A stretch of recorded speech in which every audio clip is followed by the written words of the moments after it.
Howdy folks, Greyhawk 4x4 coming at you again, your resident vintage gamer. And I am doing an in-game footage video for you today.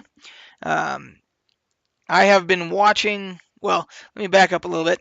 I have been playing quite a bit of World of Warcraft uh, since probably, well, a little bit before they announced the next expansion. And I'm trying to get caught up on some of my stuff I need to do, prerequisites to before the next expansion, so that I can get into the allied races that are opening up, because you have to do a certain amount of prerequisites to do that. So, um, but while I was, as a result of me getting back into this, I started watching a few World of Warcraft videos, and one of my favorite channels is a guy who calls himself Mad Season, and his channel is MadSeasonShow. I will put a link below for you guys if you guys want to check him out. And he does a lot of nostalgic videos about World of Warcraft. He shows how questing used to be, or he'll show how classes used to be before they were changed, and he just does a lot of nostalgic stuff. And it kind of got me thinking that I kind of want to show off this is my Curator. I call him my Curator class because he doesn't do any fighting. He never leaves Ironforge. His only job is to curate and take care of all of my antique shit that I've got in my bank and stuff. And the reason that I do this is because I used to play a game called Star Wars Galaxies way back in the day, and there was a few items. They had a thing called the theme park.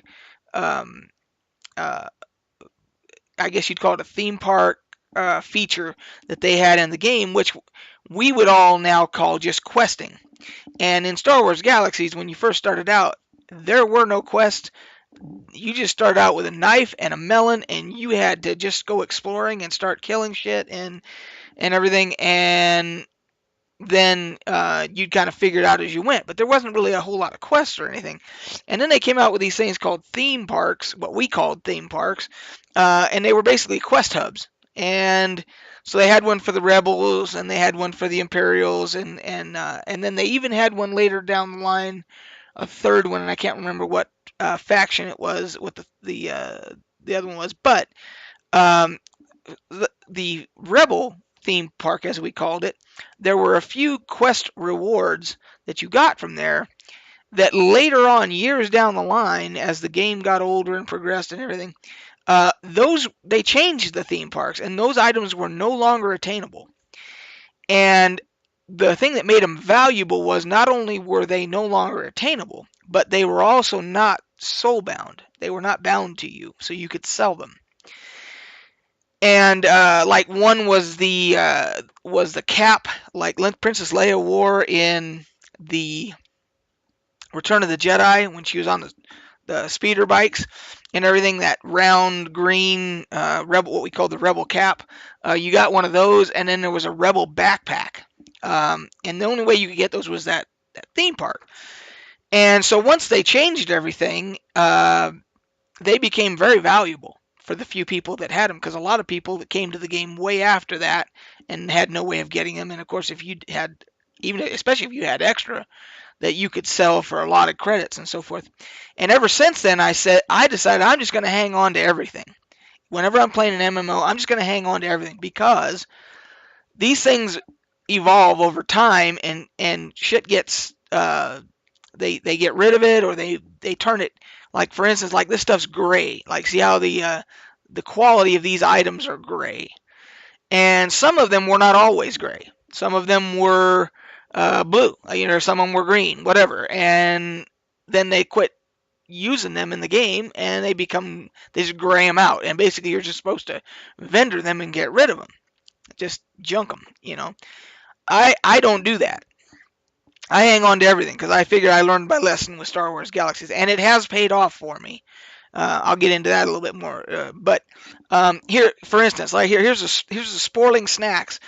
This used to be a crafted item by people with the cooking, secondary skill, and it was made specifically for hunter pets.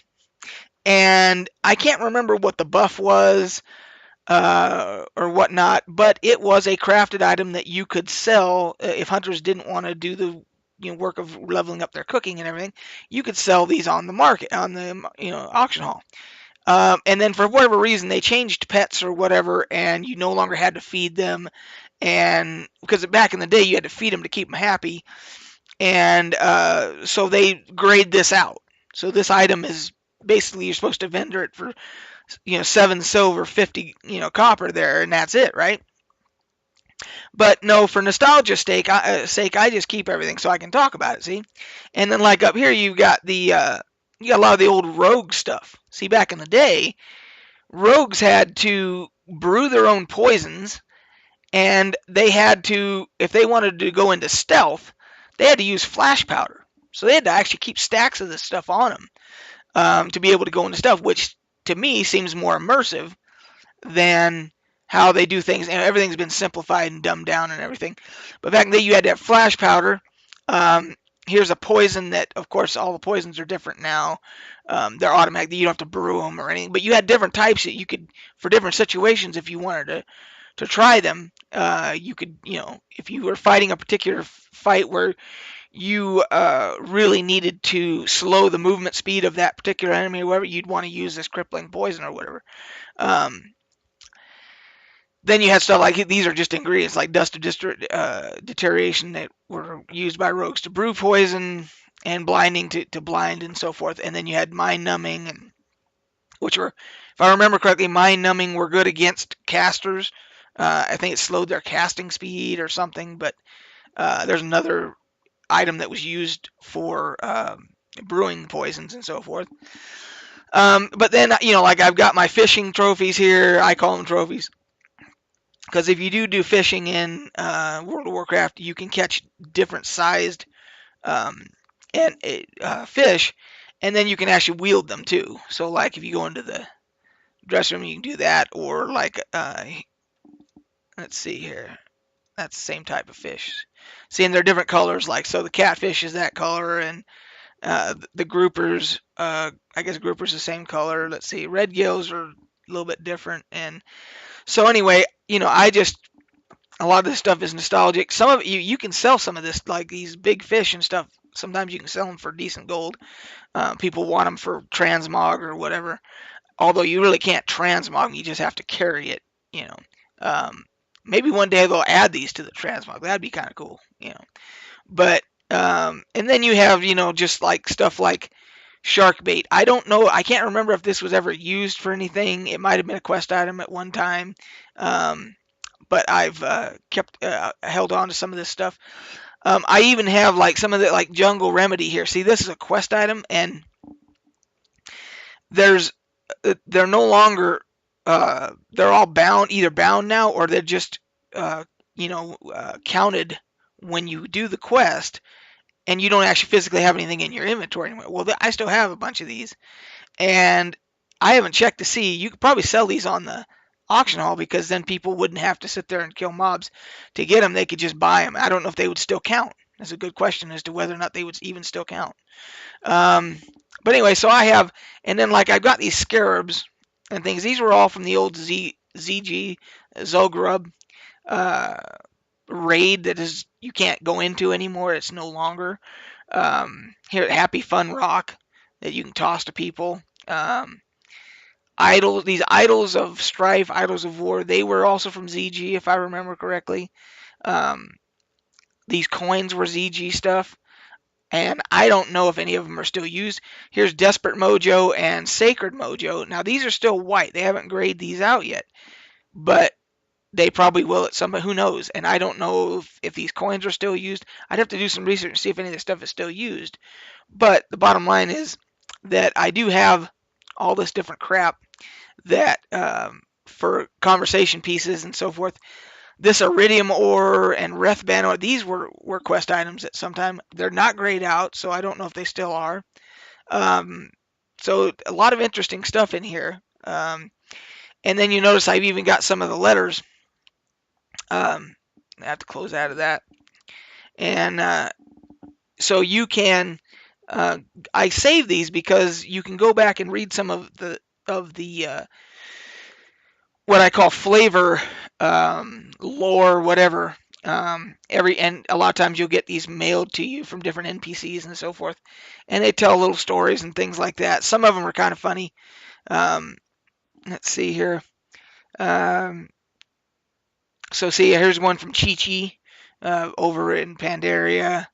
Um, let's see here. Oh, here's one from the dev team for another anniversary. Oh, that was when I got my spectral mount. Okay. Now the other thing is you may not know is that with these, when you get these letters and things like this, and it has your name here, if you turn around and send that to another character, it will change the name. It will take on the name of whoever you send it to. So I just thought that was kind of interesting. But anyway, so yeah, like if and I wish there was a way to label these, because they all say plain letter and you have to actually open every single one of them to see which one's which. It'd be nice if there was a way to label them and put what they are, what the study the subject was, so that you could kind of organize them, keep track of them. If you were doing a particular quest again or something, you're leveling a new tune and you wanted to go back and see some of the text flavor and stuff like that, or flavor text, I should say. But anyway, so this character is my curator, and there was a guy giving away a guild at one time called Rated R, so I just took it because I wanted the extra storage.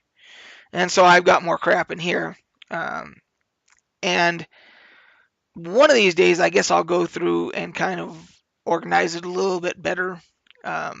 Here's an unadorned seal of ascension. This back in the old day when you had to, for Upper Blackrock Spire, you had to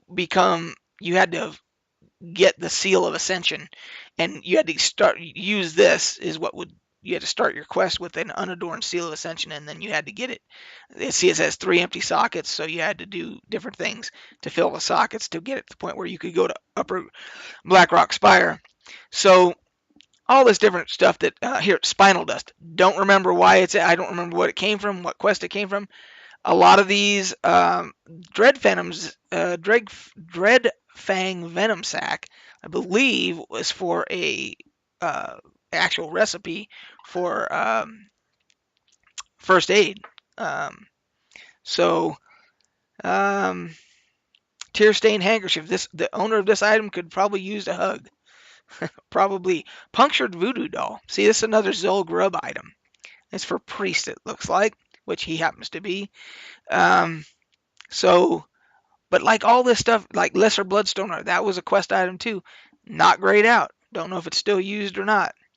But anyway, Silithid Carapace fragment. These were what were used to get the Shifting of the Sands quest line that got you the Dirge's kicking Chimera chops recipe, which is extremely rare, which I actually have one of. Mud skunk lure. These aren't used anymore because once, as it says there, used in Zol Grub you were trying to fish up the rare mob there, and that actually was a requirement for the salty title before they changed. When they got rid of ZG, they had to take that out of the salty requirement because you could no longer get it. And they made it a feat of strength or whatever, which I happen to have. But because yeah, I was a salty before they changed before Cataclysm. So, but so these maybe at some point they'll find another use for them, and I'll have 3 of them. Who knows? Maybe collectors out there, they can be sold. If I ever decide to start, and there's the mud skunks right there that you fished up. Maybe if I ever decided to start selling some of this stuff to collectors out there, there are collectors out there like rare items. I could probably get some different decent amount of gold and so forth. So that's just kind of an idea of what what I did with this character, I call him my curator. And as long as I keep doing quests and finding unique stuff, I'll just send them to him. As long as they're not buying on pickup, I'll just send them to Radar here. And I named him Radar because if you remember, if you ever saw the show MASH, Radar was the guy who was kind of the adjutant. He was kind of the clerk for the MASH unit, and he was the guy that could get anything. If you needed something, he could find it and get it. And I kind of thought that'd be a cool name for somebody that was going to be a bank alt, which I turned into my curator. So anyway, um, that was what I am going to do a part two to this. I actually have another character that I have as I call my librarian, and she has all the old tomes and books and stuff. A lot of them that aren't used anymore, but they're all, a lot of them you can read for lore and that type of thing. So that'll be part two. Is we'll show my other my librarian class character. But till then, catch you guys on the flip side.